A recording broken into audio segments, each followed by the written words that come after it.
ഈ പെൺകുട്ടി ഈ കുഞ്ഞിനെ അവിടെ ഉപേക്ഷിച്ചിട്ട് തിരിച്ചു പോയി.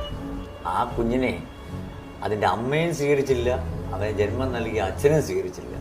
ആ ചുട്ടുപൊള്ളുന്ന വെയിലത്തിട്ടിട്ട് അവരും പോയി. അവിടെ കിടന്ന് കരയുന്ന ആ കുഞ്ഞിൻ്റെ മുഖം കണ്ടപ്പോഴേ എനിക്കതിനെ ഉപേക്ഷിച്ച് പോരാൻ തോന്നി. അങ്ങനെ ഞാനതിനെ എടുത്തുകൊണ്ട് പോയി. ആ കുഞ്ഞായിവൻ.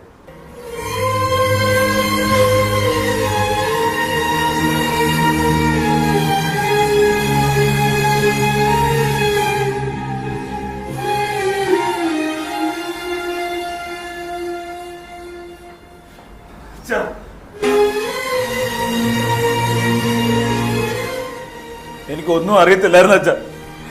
എന്നെ കളഞ്ഞു കിട്ടിയാണെന്നൊന്നും ഞാൻ അറിഞ്ഞില്ല അച്ഛ. അങ്ങനെ അറിഞ്ഞിരുന്നേക്ക് ഞാൻ അച്ഛനെ ഇവിടെ കൊണ്ട് വിടത്തില്ലായിരുന്നു അച്ഛ.